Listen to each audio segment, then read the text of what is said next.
Bueno, estuvimos hablando en toda esta temporada, hermanos, sobre el origen de la humanidad. Dijimos que el origen de la humanidad es Dios, por tanto, Dios es el destino de los seres humanos. Aprendimos que fuimos creados a imagen y semejanza de Dios, por lo tanto, en nuestra naturaleza hay una necesidad intrínseca de Dios. Es decir, dentro de nosotros necesitamos a Dios y Dios es una necesidad inherente para el hombre, incluso para los ateos que niegan la existencia de Dios.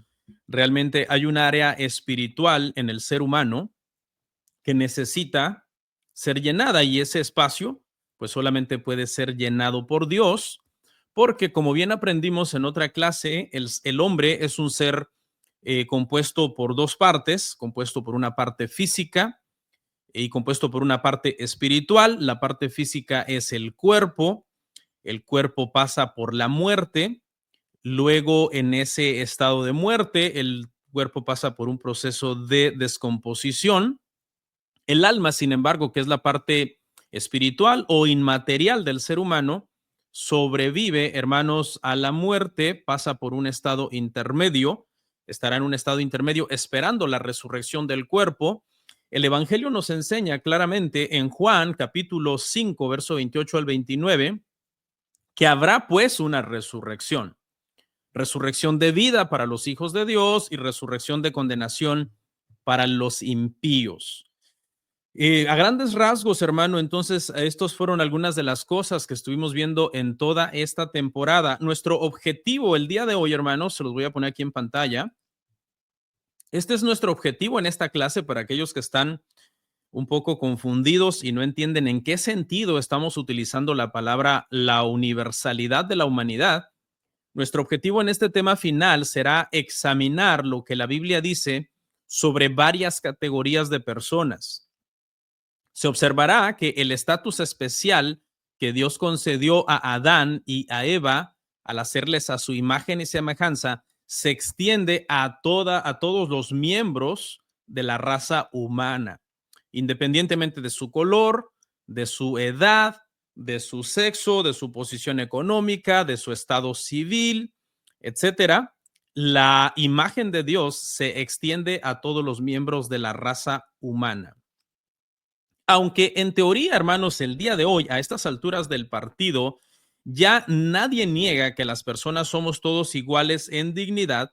Sin embargo, todavía podemos encontrar muchos rasgos en nuestra sociedad de prejuicios que, querramos o no, tienden a tratar a ciertos sectores de la sociedad como más importantes que otros. Voy a tratar de demostrar eso el día de hoy. Número uno, que eso sí sucede. Y número dos, también voy a tratar de demostrar con las escrituras que eso Dios lo prohíbe. Todo ser humano debe de ser tratado con la misma dignidad. No es esta una clase de justicia social, hermanos, ¿ok? Quiero aclarar, no es una clase de justicia social. Obviamente, la justicia social tiene sus partes negativas y no quiero que usted me vaya a confundir con justicia social cuando yo hable, por ejemplo, un poco de el tema de discriminación, o por lo menos cuando yo mencione esa palabra discriminación en nuestra clase el día de hoy, hermanos. Amén. Nuestro bosquejo, hermanos, quedará de la siguiente manera. Vamos a ver 5 cosas. Vamos a ver la universalidad de la raza humana en estos 5 sentidos, en estos 5 aspectos. Número 1, la universalidad en todas las razas. Número 2, la universalidad en ambos sexos. Número 3, la universalidad en gente de todas las posiciones económicas. Número 4, la universalidad de Dios y la imagen de Dios en los ancianos. Y número 5, la universalidad y la imagen de Dios en los no casados. No casados. Amén. Nuestro punto número 1, hermanos, es entonces en todas las razas, ¿ok? Sabemos, hermanos, que solamente existe una raza humana. La palabra raza, aquí, cuando yo la esté usando, simplemente la estamos usando para poder distinguir entre culturas o entre colores de piel. Porque tenemos que ser honestos y reconocer que habemos personas con diferentes colores de piel. Eso es una realidad. ¿Ok? En ese sentido es que vamos a estar utilizando entonces la palabra raza y no porque ignoremos que solamente existe una raza, que es la raza humana. En este punto, entonces, hermanos, queremos señalar que todas las razas están incluidas en la familia humana, en la familia de Dios. Por lo tanto, todas estas personas somos el objeto del amor de Dios. Sin embargo, como mencionaba yo hace un rato, todavía podemos encontrar rasgos de ciertos prejuicios sociales en donde a ciertos grupos se les mire con un cierto prejuicio o un cierto alejamiento y a otros grupos se les tienda de alguna manera como a dar cierta preferencia o a pensar que son quizás mejores, ¿ok? Entonces, eso es lo que vamos a tratar el día de hoy, porque, hermano, a lo largo de la historia, por medio de los prejuicios, lamentablemente, cuando se ha entendido que un color de piel vale menos que otro color de piel, eso en el pasado dio origen, hermanos, incluso a la esclavitud y otras, o algunas otras formas, hermanos, de discriminación. Entonces, incluso estas ideas, hermano, fueron apoyadas por muchos cristianos en su momento y quisieron incluso justificar estas creencias teológicamente, dando a entender que de cierta manera para Dios ciertas personas de cierto color de piel eran más importantes por el simple hecho de tener un color de piel blanca. Con ese pensamiento, hermano, se llegó a un extremo en un momento determinado de llegar a pensar prácticamente, hermano, que las personas negras no eran parte de la humanidad. Algunos, de hecho, llegaron a negar que tuvieran alma. Era un intento de alguna manera de justificar la desigualdad. Decían, los amos y los esclavos no son iguales. Los amos son seres humanos, los esclavos no son seres humanos, no tienen alma. Y esto, hermanos, se quiso justificar incluso con las escrituras por medio de argumentos pseudoteológicos que sostenían, por ejemplo, que Cam, uno de los tres hijos de Noé, era negro. Por tanto, cuando este hombre vio la desnudez de Noé y luego Noé le maldijo, entonces trajo una maldición prácticamente sobre todos sus descendientes y por lo tanto todas las personas de raza negra estaban sujetos o nacían bajo esta maldición de Cam, ¿ok? Bajo la maldición de Cam. Entonces, basado en eso, en Génesis capítulo 9, versículo 25, donde hubo una maldición para Canaán, el hijo de Cam, y se sobreentendía entonces que tenían que ser siervo o esclavos de los demás hijos de Noé. Dice Génesis 9:25, y dijo, maldito sea Canaán, siervo de siervos será a sus hermanos.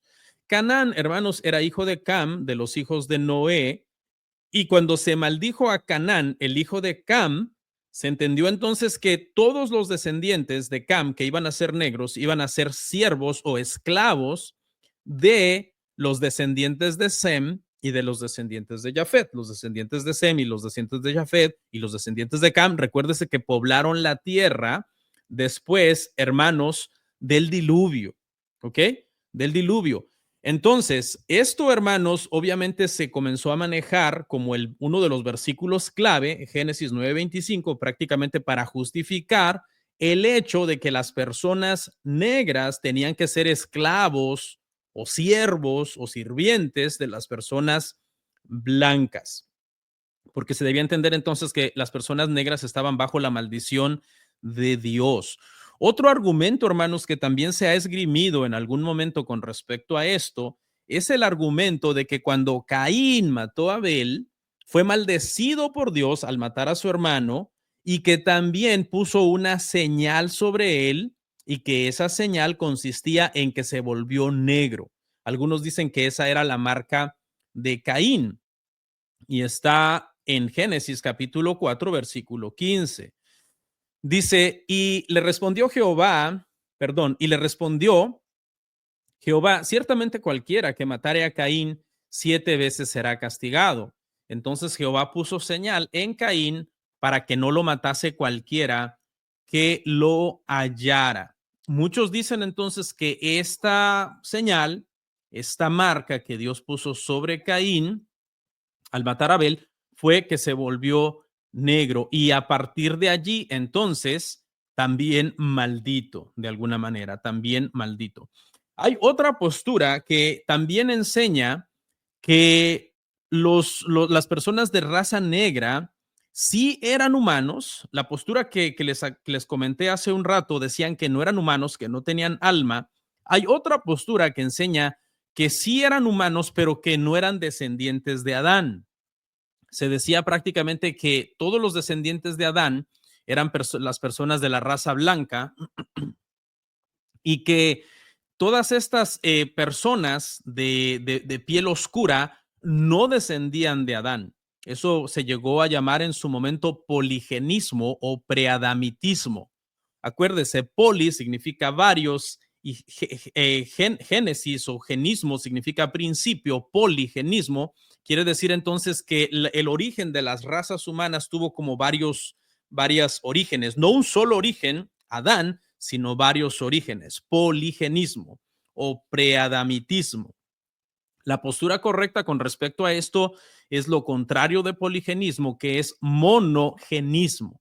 El monogenismo enseña que todos los seres humanos son descendientes de Adán, mono, uno, descendientes de una sola persona, de Adán. Tengan mucho cuidado con estas enseñanzas de las famosas razas paralelas, las razas preadámicas, que es llamado preadamitismo. Son teorías antibíblicas, son teorías antibíblicas e incluso peligrosas, porque algunos seguidores de Darwin se tomaron en algún sentido de las nociones de las razas paralelas para decir de alguna manera que ciertas personas de ciertas tribus no eran prácticamente 100% humanos. Entonces hay que tener mucho cuidado con eso. No hay apoyo, hermano, bíblico para todas estas suposiciones. Todo esto realmente son suposiciones. Eh, no hay un apoyo que diga, por ejemplo, claramente no hay un dato claro que diga que Cam era negro o que Caín era negro. Y por lo contrario, más bien la biología, por ejemplo, contradice el que no hayan sido humanos, porque sabemos que la fertilidad es una cuestión que se da entre todas las razas humanas. Entonces, eso pone a las personas, obviamente, de todas las razas en la categoría de humanos, porque al poder relacionarse con ellos y poder tener relaciones entre ellos y al mismo tiempo procrear, indica que son entonces de la misma especie. ¿Ok? De la misma especie. Entonces, eso es muy importante. Ahora, nosotros, hermano, en las escrituras encontramos obviamente evidencia en donde Dios ve a todas las razas, a todas las personas de todas las naciones con la misma importancia, con el mismo mensaje de llevar el evangelio a todas las personas de toda lengua, pueblo, tribu y nación, de anunciarles a Cristo para que ellos obviamente sean salvos. En las escrituras sabemos que cuando leemos las escrituras encontramos una cierta importancia en el tema de los judíos en la Biblia, los hebreos o israelitas. Claro que son el pueblo escogido de Dios y fueron receptores de los oráculos de Dios, de bendición especial de parte de Dios. Cristo mismo fue descendiente de ellos, pero eso no los hacía solo receptores de las bendiciones de Dios, sino que también era la voluntad de Dios que aparte de ser receptores, también fueran transmisores de ella al resto de los pueblos. ¿Ok? Pero Dios, porque vemos en el Nuevo Testamento, por ejemplo, es muy claro que Dios derriba la pared intermedia que se había levantado entre judíos y gentiles y que ahora Dios está llamando a estos dos pueblos por medio de derribar la pared intermedia a ser un solo pueblo de toda tribu, lengua y nación para que en Cristo, por medio de la fe en Cristo Jesús, puedan ser salvos. En el Antiguo Testamento encontramos un claro ejemplo de esto cuando Rahab, la ramera, que era una mujer de Canaán, se supone que si era de Canaán, era descendiente entonces de Cam, el hijo de Noé, que se supone, bajo la teoría que estuvimos analizando anteriormente, que era negro y que se supone que estaba bajo maldición. Y sin embargo, vemos a Rahab en su momento en el libro en el libro de Josué, vemos a esta mujer que cree en Dios y que es asimilada dentro del pueblo de Dios, que es recibida como parte del pueblo de Dios y que pasa a ocupar un lugar de suma importancia en el cristianismo, de tal forma que llega a formar parte de la genealogía de Jesús mismo. Eso lo encontramos ahí en Mateo 1, cuando habla de la genealogía de Jesús, encontramos a esta mujer dentro de la genealogía del Señor Jesucristo, ¿no? En el Nuevo Testamento, hermanos, sabemos que el hecho de que los gentiles fueran incluidos en el plan de salvación y que pasaran a ser parte de la iglesia fue un proceso. Fue algo que los discípulos no entendieron inmediatamente, sino que fue un proceso. Acuérdese que hubo un concilio para saber qué se iba a hacer con los gentiles, que estaban creyendo, si se tenían que circuncidar o no, etcétera.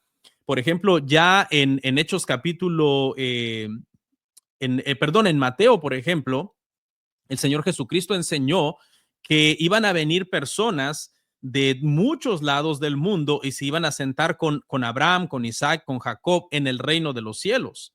¿Ok? Cuando vino aquel centurión romano a pedirle que por favor sanara a su siervo, Jesús no solamente le sanó al siervo, sino que Jesús dijo que este centurión romano era un ejemplo de los muchos que habían de venir de todas las naciones para ser parte del pueblo de Dios. Y mire lo que dijo en Mateo capítulo 8, verso 11 al 12. Os digo que vendrán muchos del oriente y del occidente y se sentarán con Abraham, Isaac y Jacob en el reino de los cielos.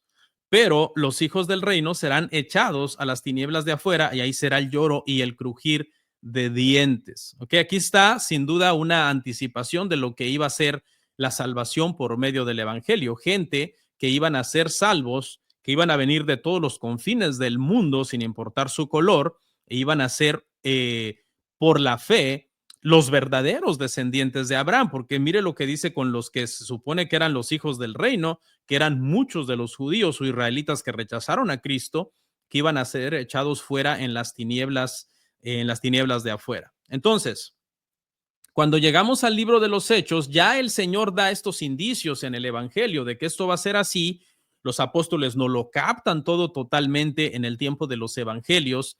Y ahora cuando viene el libro de los Hechos, comienza entonces esto que Jesús dice, comienza ya a hacerse una realidad.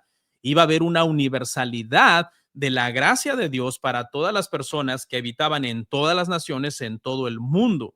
Y uno de los hay varios pasajes clave, pero uno es, por ejemplo, cuando Pedro es llamado para ir a orar a la casa de Cornelio, para ir a llevarles el mensaje en Hechos capítulo 10 a la casa de Cornelio, y el Señor le dio una visión, ¿no? Una visión en donde le dice, Pedro, levántate, casa y come. Dice que habían animales en esa visión de todo tipo, tanto puros como impuros, y el Señor le dice, no llames impuro lo que el Señor ha limpiado, y sabemos que se estaba refiriendo a que se estaba extendiendo el evangelio a todas las personas, más allá solamente de los judíos en Jerusalén. Mire lo que pasó cuando Pedro fue a la casa de Cornelio en el capítulo 10 de los Hechos, versículo 34 y 35.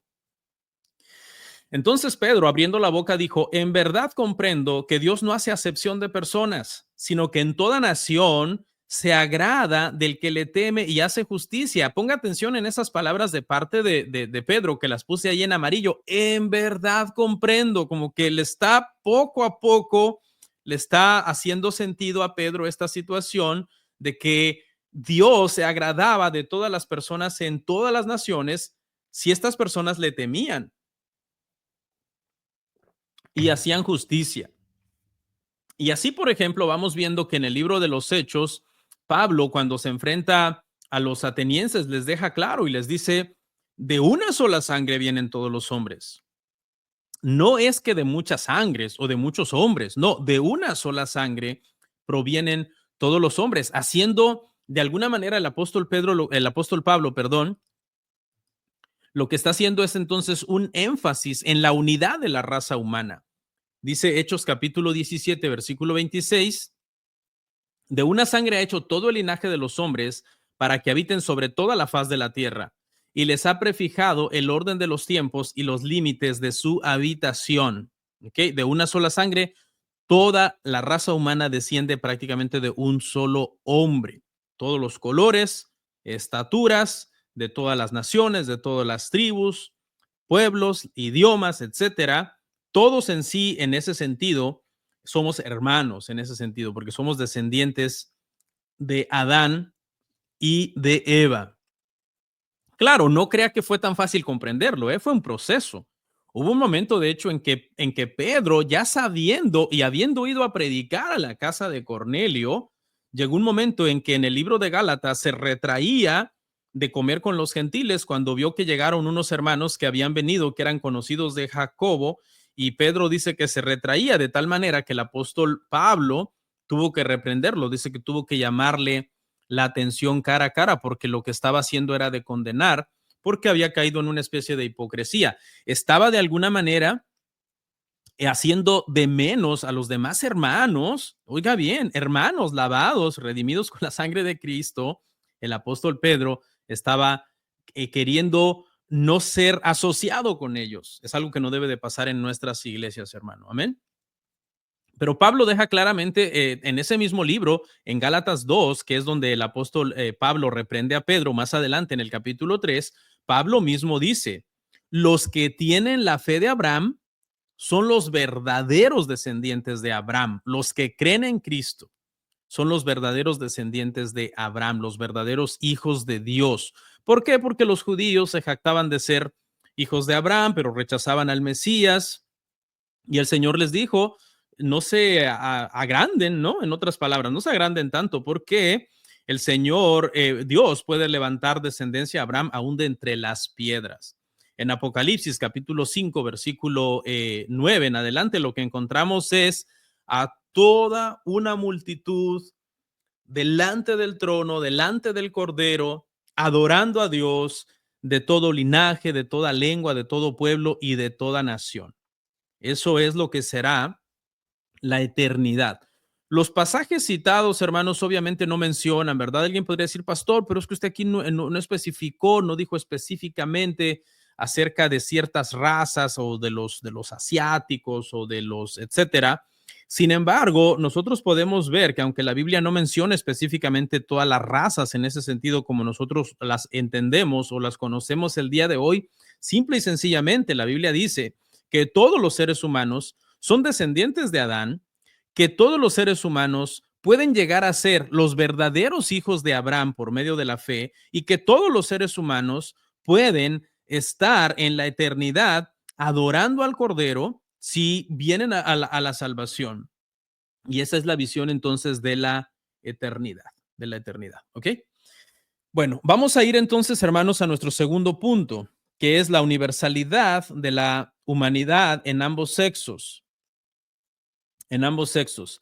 Y aquí, obviamente, hermanos, ustedes saben que a lo largo de la historia, en muchas sociedades, a las mujeres se les ha considerado en algún sentido miembros como de segunda clase de la raza humana. En el pasado no se les había permitido votar, por ejemplo, aquí en este país no se les permitió votar, sino hasta muchos años después. Había culturas antiguas en donde se les consideraba, de hecho, una propiedad simplemente del marido. Muchos de ellos abusaron terriblemente de ellas precisamente por esa postura. Pero, sin embargo, nosotros vemos que cuando la mujer ha sido abusada en ese sentido o desplazada a una categoría como si fuera un ciudadano de este mundo menos importante que el hombre, eso no ha sido en sí la voluntad de Dios, porque cuando nosotros leemos en Génesis capítulo 1, verso 26 al 27, lo que nosotros leemos es que tanto el hombre como la mujer tienen la misma dignidad al haber sido creados ambos a la imagen de Dios. Dice ese pasaje, entonces dijo Dios, hagamos al hombre a nuestra imagen conforme a nuestra semejanza y señoree en los peces del mar, en las aves de los cielos, en las bestias, en toda la tierra, en todo animal que se arrastra sobre la tierra. Y ponga atención a esas partes que puse en amarillo. Y creó Dios al hombre a su imagen, a imagen de Dios lo creó, varón y hembra los creó. Sabemos, obviamente, que la mujer, aunque es creada a la imagen de Dios, eso no quiere decir, ¿verdad?, que se va a enseñorear de su marido o que va a gobernar a su esposo. Fue puesta como una ayudante. Esta palabra, sin embargo, ayudante no debe de ser reducida a inferioridad inherente dentro de la mujer. Ser ayudante no te hace inferior. Por ejemplo, los padres cuando tenemos a nuestros hijos pequeños, pasamos ayudándoles por años, desde cambiarlos, darles de comer, bañarles, enseñarles a amarrar sus listones de sus zapatos, etcétera. Y eso no nos hace inferiores a ellos. Ayudar no significa inferioridad. La mujer como ayudante en esa palabra en Génesis 2:18, que es la palabra para ayuda idónea, es una palabra muy interesante. Dijo Jehová Dios, no es bueno que el hombre esté solo, le haré ayuda idónea para él. Esta palabra ayuda aquí no significa inferioridad, es la misma palabra hebrea, es ser, que es utilizada para Dios en varios lugares cuando Dios era el que ayudaba en algún sentido a su pueblo o a algún personaje bíblico. Y hay varias citas en donde se utiliza esa palabra es ser hebrea para Dios. Entonces, eso no significa que porque Eva sea es ser, es inferior. ¿Ok? La imagen de la mujer en las escrituras, hermanos, es la imagen de una sumisión. Es cierto, hay una sumisión funcional, ¿verdad? Hay una sumisión funcional, es decir, el hombre fue puesto para ser cabeza, la mujer fue puesta para ser ayuda, el hombre fue puesto para liderar, la mujer fue puesta para seguir, el hombre fue puesto para proveer, la mujer fue puesta para nutrir lo que el hombre provee en el hogar, etcétera. Hay una sumisión funcional, pero mucha gente se olvida de que también hay una sumisión mutua. Hay una sumisión mutua en el sentido de que ambos tienen la imagen de Dios. Y en esa sumisión mutua estamos hablando de que el marido igual debe morir por su esposa, respetar a su esposa, ¿no? Muchas mujeres, por ejemplo, ven el mandamiento de sujetarse o someterse como muy problemático, pero realmente ese no es un mandamiento tan problemático. Es más problemático el mandamiento de ámala como Cristo amó a la iglesia. Cuando le dice al hombre, ámala como Cristo amó a la iglesia, le está diciendo prácticamente, debes de estar dispuesto a morir por ella. Yo siempre he dicho que cuando una mujer tiene un esposo que ella ve que está dispuesto a morir por ella, para ella no es problema sujetarse a un hombre así. ¿Ok? Pero en general, hermanos, la mujer, hermanos, en la Biblia no es presentada como inferior. Sí es presentada como ayuda y en una sumisión funcional debe sujetarse al marido, pero vemos en la Biblia, por ejemplo, a mujeres muy importantes como la mujer virtuosa. ¿Qué me dice usted de la mujer virtuosa? Proverbio 31, 10 en adelante. Era una mujer que su marido, hermanos, estaba feliz con ella. No era una mujer necesariamente que no salía de las cuatro paredes de la casa, ¿verdad? Era una mujer que emprendía, tenía asuntos mercantiles, que tenía negocios. No estoy diciendo que este sea el modelo que todo mundo debe de seguir, ¿no? Y decirle, ella, hermana, usted se tiene que ir a trabajar, cásese, pero váyase a trabajar. No, no. Pero la mujer virtuosa aquí era una mujer que trabajaba en casa, que tenía bien atendido al marido, bien atendidos a los hijos, pero que en su tiempo libre sabía también hacer negocios y cooperar también en las finanzas de su marido. No es que todas las mujeres van a ser como la mujer virtuosa en ese sentido, repito, pero por lo menos lo que nos deja ver este pasaje es un esbozo de que la Biblia no habla necesariamente de que la mujer, el hombre la debe de tener como con un pie en el cuello, metida en la casa, y que no tiene permiso ni de salir fuera. Claro, la mujer en sí, por naturaleza, fue diseñada para ser la que amamanta, por tanto, la que debe de estar con los niños, para ser la que tiene el toque femenino, la que le pone el toque femenino a la casa, por lo tanto, necesita pasar más tiempo en casa. Y no vayamos muy lejos, ¿no? El hombre se va a trabajar todo el día y la mujer, bueno, es la que prepara los alimentos y tiene todo listo para que el hombre pueda llegar a casa y comer, etcétera. Pero no porque la mujer no tenga capacidades. La mujer es muy inteligente, tiene muchas capacidades. La mujer virtuosa tenía muchísimas capacidades. En el Antiguo Testamento vemos a mujeres importantes como Miriam, que estaba cerca de Moisés en todo tiempo. Cuando Moisés, por ejemplo, el Señor lo usó para sacar al pueblo de Egipto, allí estaba Miriam, su hermana, a la par de él, ayudándole y celebrando todos juntos con cánticos la salida de Egipto. Vemos a Débora, también una mujer valiente que llegó a ser jueza de la nación, o a Esther, que por medio de su gracia y sabiduría que Dios le había puesto en su corazón, salvó prácticamente a todo el pueblo de ser destruidos por aquel perverso Amán. Y si venimos al Nuevo Testamento, bueno, en el Nuevo Testamento vemos una actitud de Jesús hacia la mujer de tanta nobleza, de tanto amor. A la mujer samaritana, por ejemplo, en Juan capítulo 4, se tomó el tiempo de hablar con ella, se tomó el tiempo de enseñarle, a pesar de que los samaritanos de alguna manera eran despreciados en general por los judíos, pero no solo los samaritanos, sino también las mujeres eran de alguna manera vistas como una persona sin importancia, con la cual no valía la pena realmente ponerse a platicar, no podía contribuirte nada, pero Jesús le da el lugar de dignidad, el lugar de ser humano. A la mujer sirofenicia, por ejemplo, en Marcos capítulo 7, va a estar buenísima la serie de Marcos, no se la pierdan, ya estoy preparando los temas y estudiando Marcos capítulo 7. Hace unos días estuve estudiando Marcos 7. Wow, esta historia de la mujer sirofenicia está muy, muy hermosa, pero igual a esta mujer Jesús atiende su petición, le elogia su fe y le libera a su hija. Jesús se compadece de ella, ¿no? Le acaba haciendo el milagro, que esta mujer se aferró por medio de su fe a decirle, Señor, aún los perrillos comen de las migajas que caen debajo de la mesa de sus amos. ¿Qué me dice de aquella mujer de la hemorragia de sangre que Jesús se tomó el tiempo de detenerse, de atenderla, de preguntar quién me ha tocado? Yo sé que poder ha salido de mí. La mujer le dice, yo te he tocado, había sido libre de su azote inmediatamente tras tocar a Jesús. Jesús le dice, vete, tu fe te ha salvado. Se toma el tiempo Jesús, a pesar de que no sé si se acuerda del contexto, Jesús iba deprisa, ¿no? Cuando Jesús sana a la mujer de la hemorragia, iba camino a la casa de Jairo, donde por cierto también fue a sanar a otra mujer, aunque no era una mujer completamente desarrollada, pero era una mujer, una niña de 12 años, que también Jesús se toma el tiempo de irle a resucitar prácticamente porque ya había muerto. Primero Jairo vino y ella estaba enferma, pero ya cuando se tardó atendiendo a esta mujer del flujo de sangre, la niña murió, vinieron, le dijeron a Jairo, ya no molestes al maestro, tu hija ha muerto. Sin embargo, el Señor fue, la resucitó. María y Marta eran íntimas amigas del Señor Jesucristo. El Señor Jesucristo dormía, pasaba y dormía o descansaba muchas veces en la casa de ellas.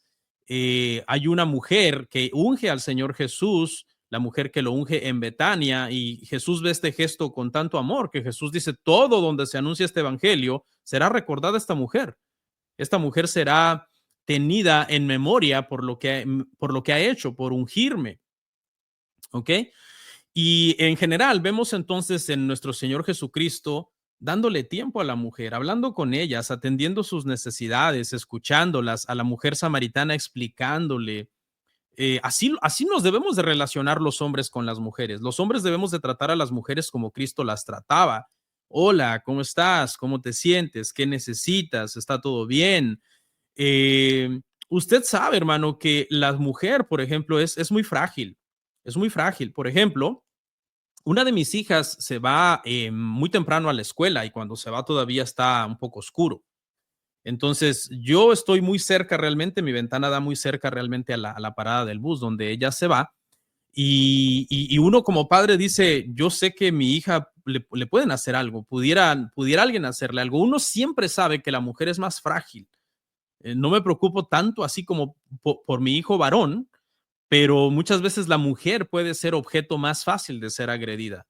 Si unas personas que andan buscando a alguien para hacer daño ven a un hombre, ven a una mujer, dicen, no, pues es más fácil hacerle daño a la mujer, es físicamente, nos va a oponer menos resistencia, es más fácil de intimidarla, de asustarla, etcétera. Y esto de alguna manera aumenta los niveles de riesgo en las mujeres, ¿ok? Pero Jesús tiene mucho cuidado de las mujeres, las ama y las cuida y se interesa por ellas, las sana, las escucha, algo que muchas veces muchos esposos no quieren hacer con sus esposas, ¿no? ¿Y qué me dice de Pablo?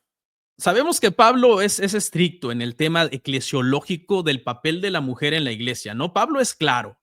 Pablo no se anda en medias tintas con el asunto de la mujer. Pablo dice, hey, la mujer no enseña en la congregación.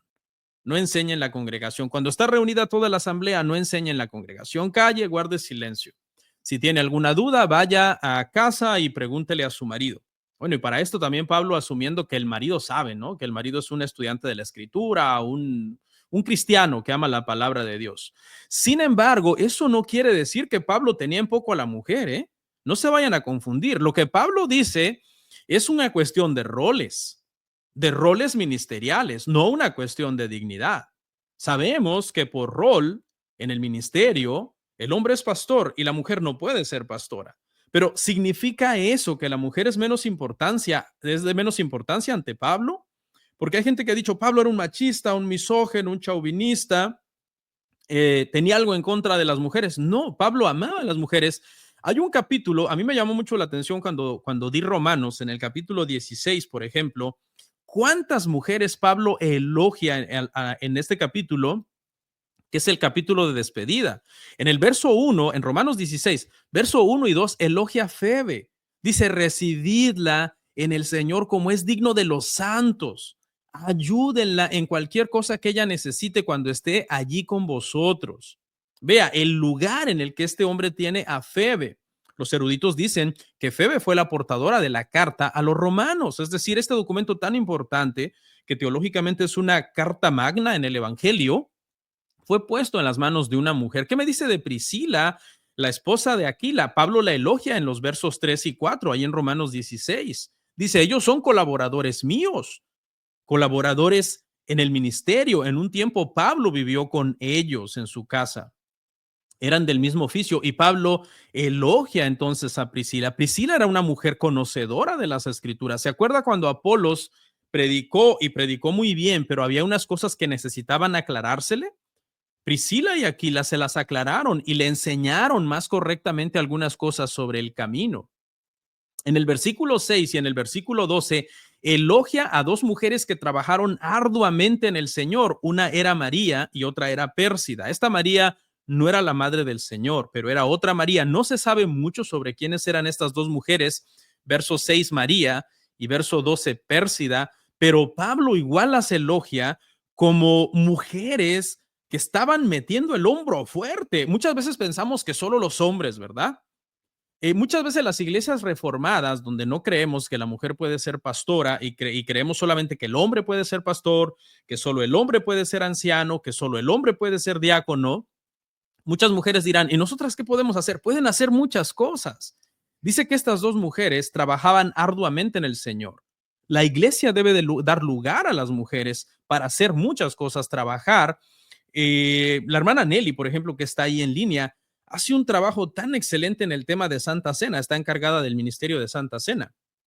Y ella con otro grupo de hermanos, pero ella especialmente con otras mujeres, le ponen el toque femenino tan lindo a adornar la mesa de Santa Cena. Entonces, la mujer puede hacer muchísimas cosas dentro de la congregación. En el versículo 12, allá en Romanos 16, también Pablo menciona a Trifena y Trifosa, se cree que eran gemelas, de hecho, que también dice que trabajaban arduamente en el Señor. Estas gemelas trabajaban arduamente en el Señor. En el versículo 13 menciona a la madre de Rufo, es decir, otra mujer que también la menciona. En el versículo 15 menciona a Julia y a su hermana, otro par de mujeres que también menciona. Entonces, es cierto, la mujer no puede ser pastora, ¿ok? Eso es cierto y eso no es una cuestión de machismo, es una cuestión de diseño, ¿no? De la misma manera que el hombre fue llamado a ser cabeza del hogar, el hombre fue llamado a ser cabeza de la iglesia. Así es de simple, así es de sencillo ese argumento, no tiene mucha ciencia, ¿ok? No tiene mucha ciencia. Pero la mujer puede hacer muchísimas otras cosas en la iglesia. Debe de ser tratada con mucha dignidad. La mujer debe de ser amada, protegida. Se le debe de proveer no solamente lo económico, se le debe de proveer protección también, porque al ser más frágil, alguna otra persona pudiera hacerle daño. Estaba leyendo un libro sobre matrimonios tan hermoso, me gustó mucho, que decía, hombre, eres más fuerte que tu esposa, no utilices tu fuerza para aplastar a tu esposa, pero no seas débil, sé fuerte, porque la fuerza la debes de usar para protegerla y que nadie más la aplaste. Me gustó mucho ese comentario, ¿no? Presenta a un hombre como fuerte, pero que no usa la fuerza contra su esposa, pero que eso no lo hace débil, sino que debe de usar su fuerza para proteger a su esposa de que nadie más le haga daño. Me gustó mucho. Y bueno, así es como vamos a llegar entonces, hermanos, al punto número 3, que es gente de todas las posiciones económicas, la universalidad de la imagen de Dios en la humanidad por medio de todas las posiciones económicas. La Biblia tiene mucho que decir acerca de este aspecto también. La Biblia protege bastante a los necesitados, a los pobres, a las viudas, a los huérfanos, a los presos, a los enfermos, al extranjero. La Biblia tiene un especial cuidado de aquellas personas que de alguna manera están en una posición vulnerable, en este caso refiriéndonos a la posición económica. Por ejemplo, mire lo que dice Deuteronomio capítulo 15, versículo 9. Guárdate de albergar en tu corazón este pensamiento perverso. Cerca está el séptimo año, el de la remisión, para mirar con malos ojos a tu hermano pobre y no darle nada, pues él podría clamar contra ti a Jehová y se te contaría como pecado. Este es uno de los muchos pasajes donde nosotros vemos cómo Dios provee ciertos mandamientos, ciertos principios para proteger entonces al vulnerable, ¿no? Al pobre en este caso, en este pasaje, pero también había que dar un diezmo, por ejemplo. La Biblia habla de un diezmo que era cada 3 años y ese diezmo tenía el uso exclusivo de proteger al levita. El levita era alguien económicamente vulnerable, usted ya sabe por qué, ¿no? Los levitas no recibieron herencia en la repartición de tierra, sino que se dedicaban al servicio de Dios y el resto de las tribus los tenían que sostener. Y por eso, de alguna manera, su estado de ellos era vulnerable. En algún momento en Malaquías, cuando el pueblo dejó de diezmar, los levitas estaban sufriendo, no traían sus diezmos y los levitas estaban sufriendo. El extranjero también quedaba en una posición de cierta vulnerabilidad, el huérfano, la viuda. En el año sabático, hermanos, en la escritura era un año cada 7 años, y en ese año sabático, los segadores, cuando iban a recoger la cosecha en sus campos, le permitían a los pobres que vinieran también ellos a recoger. Es decir, no tuvieron que haber sembrado con ellos, simplemente por ser pobres se les decía, hey, sabemos que tienen necesidad, vengan a recoger también con nosotros. Eh, También, por ejemplo, cuando se hacía un préstamo a una persona que era pobre y era un hermano, un hebreo, no se le tenía que cobrar interés. Si por alguna razón, de alguna manera, había que hacer, por ejemplo, cuando un pobre te prestaba alguna cosa, te prestaba, por ejemplo, la muela del molino, dice, ¿no? La muela del molino, bueno, no sé, los que no saben de molino, que era un molino de mano para moler, para triturar algo, y los dos hierros, los dos engranajes, entonces, que van triturando el grano, uno de esos se llama la muela, se le debía de devolver a tiempo al pobre para que pudiera entonces preparar sus alimentos. Todas esas cosas los vemos en el Antiguo Testamento. ¿Y qué me dice del Nuevo Testamento? Bueno, en el Nuevo Testamento comenzamos por Jesús mismo ser parte de los que eran pobres. Jesús mismo era parte de los que eran pobres en el Nuevo Testamento. Mire lo que dijo en Mateo capítulo 8, verso 20.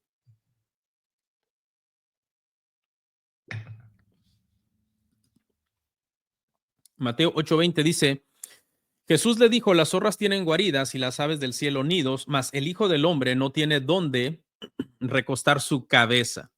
En otras palabras, Jesús era pobre, Jesús no tenía una casa propia, Jesús no tenía un burro propio, Jesús no tenía una tumba propia. Jesús, todas esas cosas que acabo de mencionar eran prestadas. Aún un lugar para ir a orar, iba al jardín, a un jardín a orar.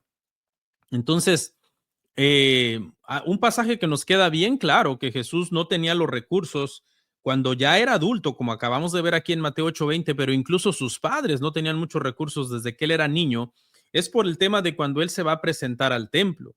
En Lucas 2, cuando él es niño y se va a presentar al templo, la ley decía que se tenía que sacrificar un cordero y una tórtola, a menos que la persona no tuviera lo suficiente, y entonces se le permitía traer 2 palominos o 2 tórtolas.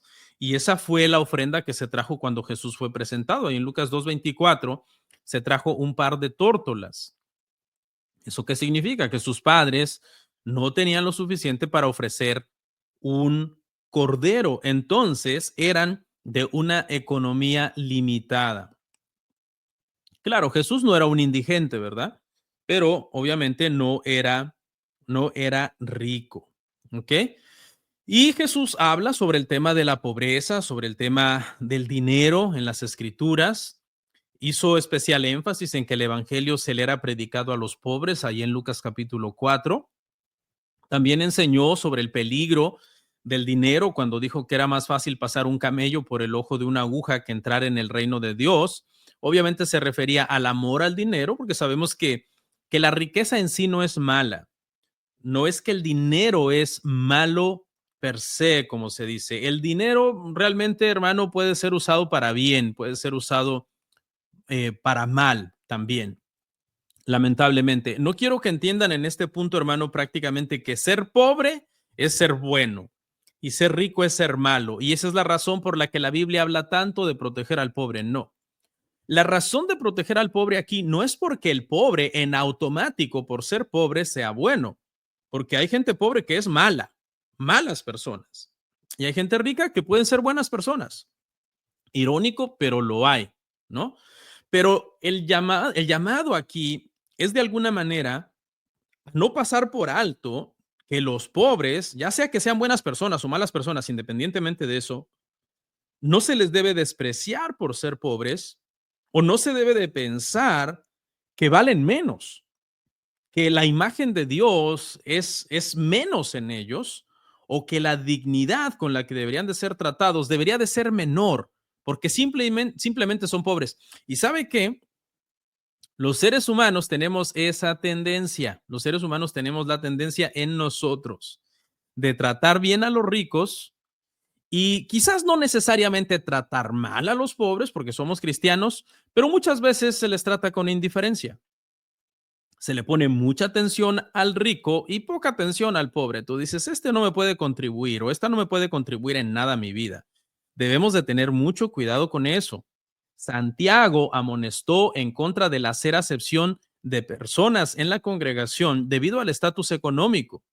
Dijo Santiago, cuidadito, porque cuando ustedes ven a un rico y lo ven entrar con ropa espléndida, con anillo de oro, lo ven inmediatamente que tiene buenas cosas, lo quieren pasar y sentar en los lugares más exclusivos. Pero cuando ven a un pobre venir, le dicen, tú siéntate por ahí al estrado de mis pies, es decir, en el piso.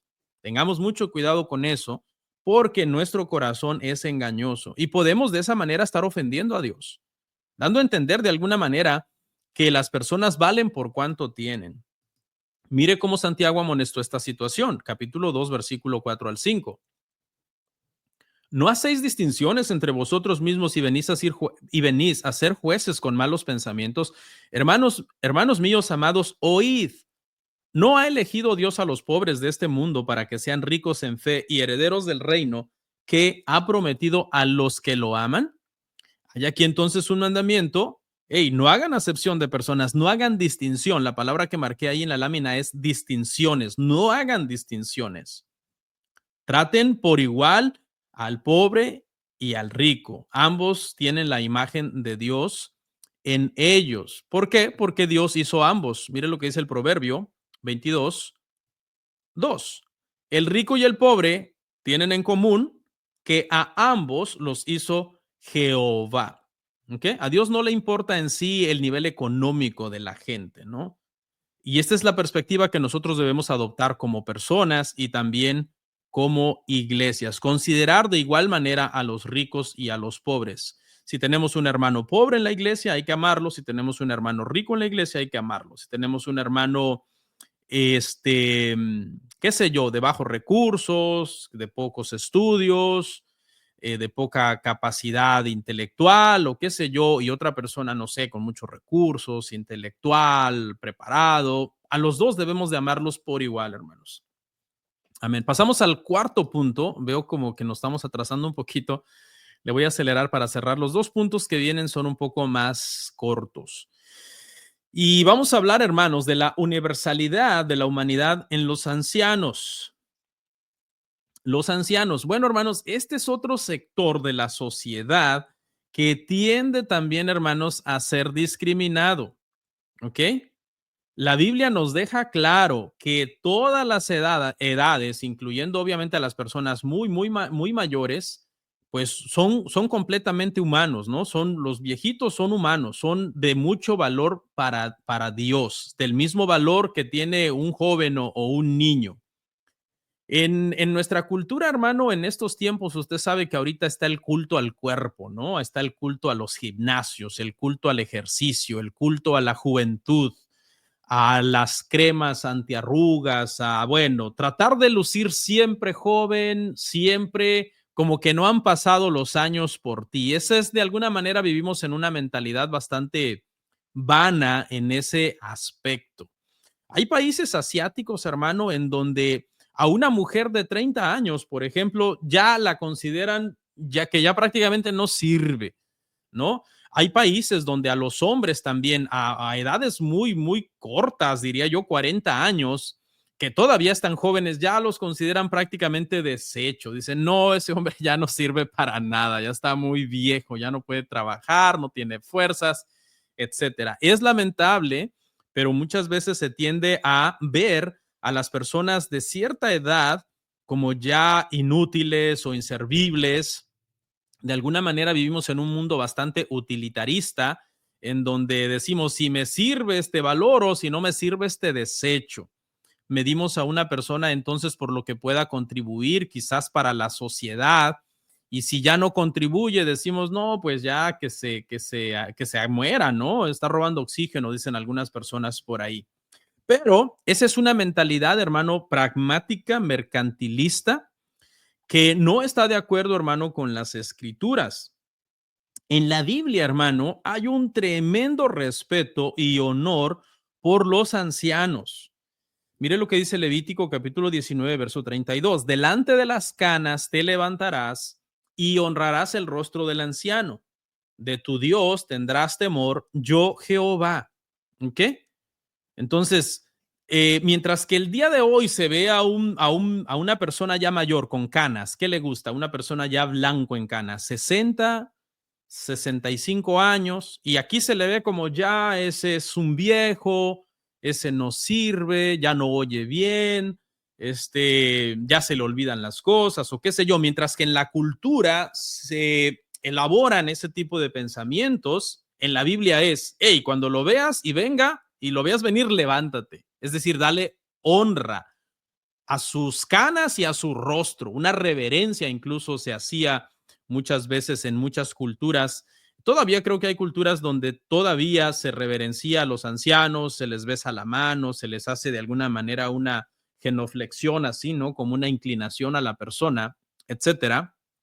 Pero por lo general, el día de hoy más bien son tenidos como personas inservibles, o que ya no funcionan o que ya no contribuyen realmente a la sociedad. Fíjese que uno de los pecados graves en Israel fue precisamente la falta de respeto a los viejos. En Lamentaciones, el profeta Jeremías escribió que esto era una de las cosas que a él le habían desagradado. A los príncipes, dice, colgaron de las manos, no respetaron el rostro de los viejos, ¿no? Entonces se intuye por este verso que se está demandando, se debe de respetar a los viejos.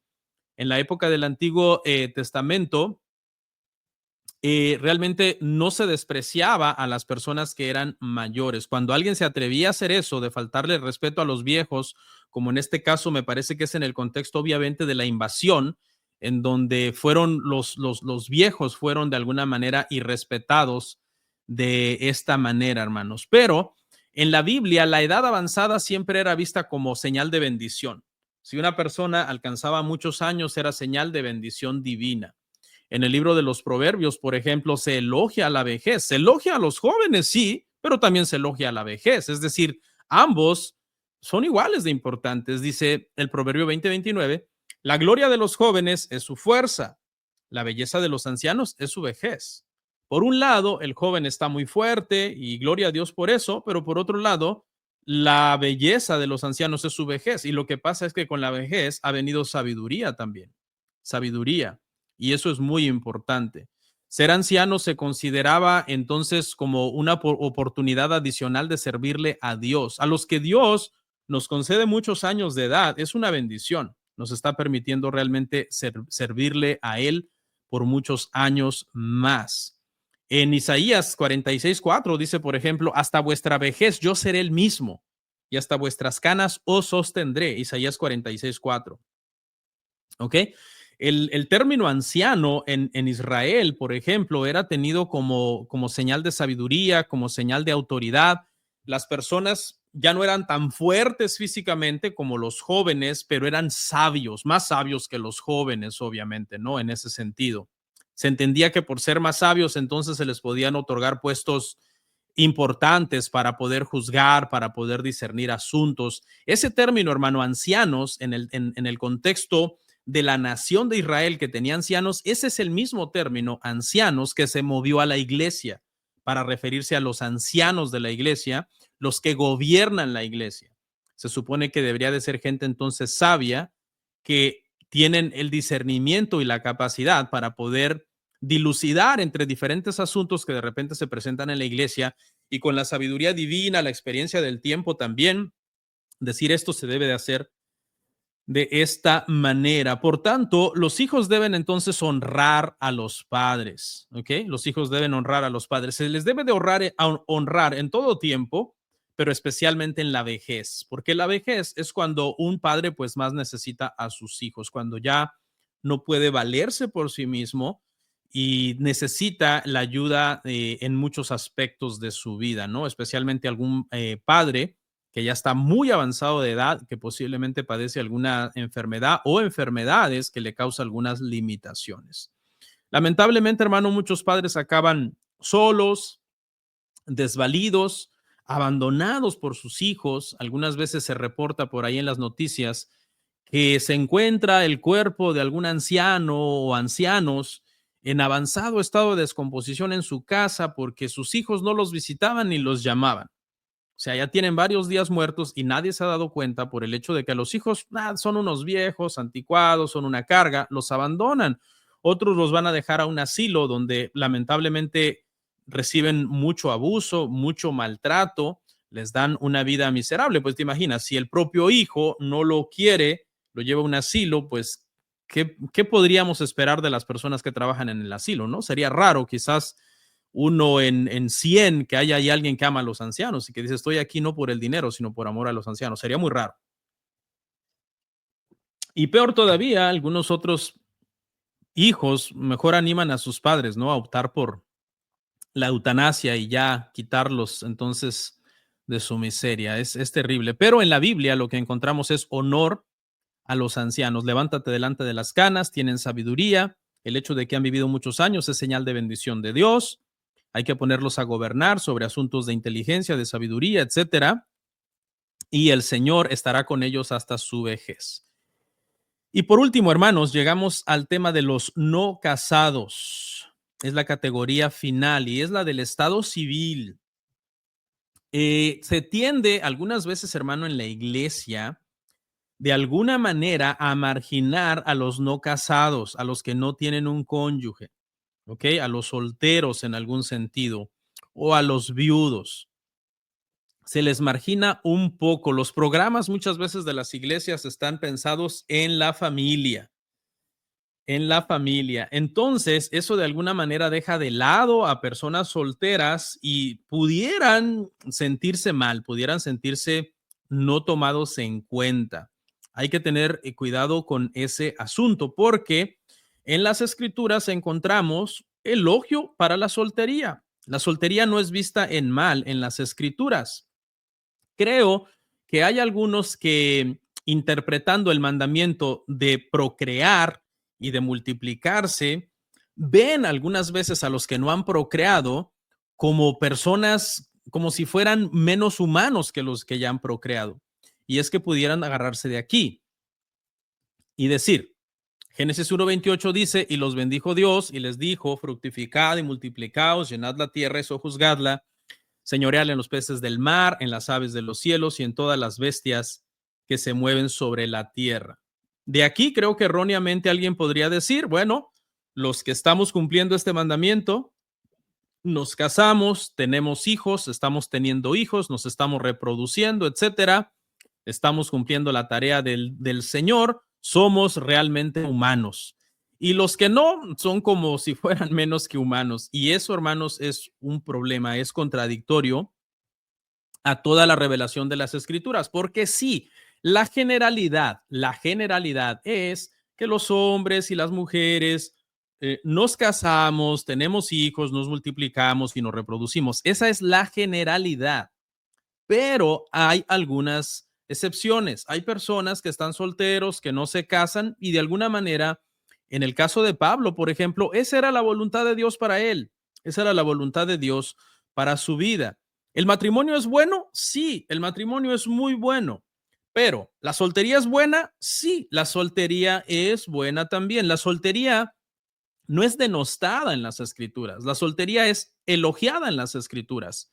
De hecho, Pablo mismo, que era soltero, él decía, a los que puedan, a los que puedan estar solteros, decía Pablo, yo les recomiendo, créanme, la voz de la experiencia, quédense solteros. Él sabía por qué lo decía. Obviamente eso no era para todos. El que se esté quemando decía, cásese. Pero mire, por ejemplo, lo que dijo aquí a las viudas. Les dijo, dice, digo pues a los solteros y a las viudas que bueno les fuera quedarse como yo. Y aquí la expresión como yo se refiere a solteros. Es decir, Pablo se refiere a una comunidad, en esa comunidad hay solteros y hay viudas, no tienen pareja, y Pablo les dice, los que de ustedes puedan y se quieran quedar solteros, bueno les fuera, dice Pablo, bueno les fuera. ¿Por qué? Bueno, porque la soltería también es un don de Dios. La soltería también tiene su propósito en la vida de un ser humano. Por ejemplo, uno de los propósitos más nobles de parte de Dios en la soltería de una persona es que la persona le sirva. Permítanme tantito. Que la persona le sirva. Dice 1 Corintios 7:32, quisiera pues que estuviese sin congoja. El soltero tiene cuidado de las cosas del Señor, de cómo agradar al Señor. Luego un verso que sigue más adelante dice, el casado está preocupado de atender a su cónyuge. Entonces, los solteros deben de ser tratados en la iglesia con respeto, con dignidad. Ese es el punto, con respeto y con dignidad.